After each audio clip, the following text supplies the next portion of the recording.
လေစိတ်ရောက်ရင်ဘာဆက်လို့ရမှန်းမသိလို့ဘယ်လိုသွားရမလဲဆိုတာကိုစိုးရိမ်နေတဲ့သူရှိတယ်ဒီဗီဒီယိုလေးကိုအဆုံးထိကြည့်ရဆိုရင်တော့လုံးဝလွယ်သားစေရမယ်တစ်အဝင်မှာအိတ်တွေကို X-ray ဖြတ်ပြီးတော့လူတွေကိုလည်းစစ်ပါတယ်ချွင်းချက်နေတဲ့တခုကတော့ဒါကတော့မြန်မာလေစိတ်ပဲပေါ့နော်ကျန်တဲ့ထိုင်းတို့မလေးရှားတို့စတဲ့စင်ကာပူစတဲ့လေစိတ်တွေမှာဆိုရင်ဒါမျိုးဝင်ချင်းမှာတော့ဘယ်သူမှမစစ်ပါဘူးလူတိုင်းအကုန်လုံးလေစိတ်တစ်ပတ်ချဟောကြီးတဲ့ကိုဝင်သွားလိုက်လို့ရပါတယ်နှစ်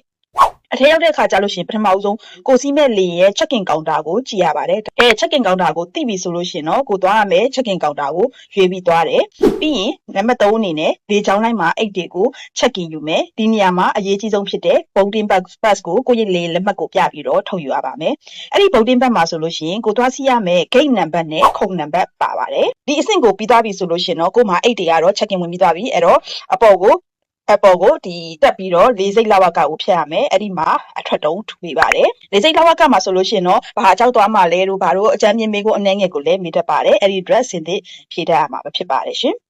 နံပါတ်5ကတော့ဒီလေစိတ်လဝကကိုဖြတ်ပြီးသားပြီဆိုရင်လုံခြုံရေးဂိတ်တစ်ခုကိုထပ်ဖြတ်ရမယ်အဲ့ဒီမှာဆိုရင်ကိုယ့်ရဲ့ပါလာတဲ့ဖက်နက်တွေကပတ်တွေဂျာကင်တွေlaptop တွေကွန်ပျူတာတွေပါတယ်ဆိုလို့ရှိရင်သက်သက်ခွဲထည့်ပြီးတော့ဆင်ရပါမယ်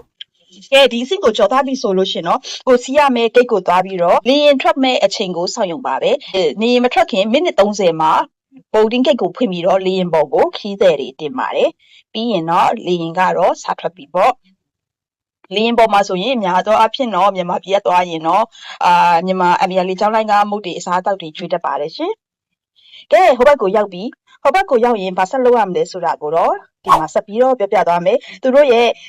arrival hall ဆိုတဲ့နေရာကိုညွှန်ပြထားတဲ့အတိုင်းပဲစက်တိုက်လျှောက်လာခဲ့တယ်ဆိုရင်နောက်ဆုံးမှာသူတို့ရဲ့နိုင်ငံရဲ့လာဝကကိုတန်းစီပြီးတော့ဖြတ်ရတယ်ကိုကနိုင်ငံသားဖြစ်တဲ့အတွက်ကို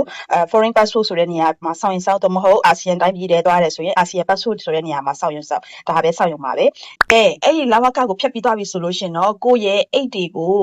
ဘယ်နေရာမှာရွေးထုတ်ရမလဲဆိုတာကိုသူတို့ကပုံပြားတစ်ခုနဲ့ထပ်ပြီးတော့ညွှန်ထားပါသေးတယ်အဲ့ဒါနေရာမှာသွားပြီးတော့ကိုရဲ့အိတ်တွေကိုစောင့်ပြီးတော့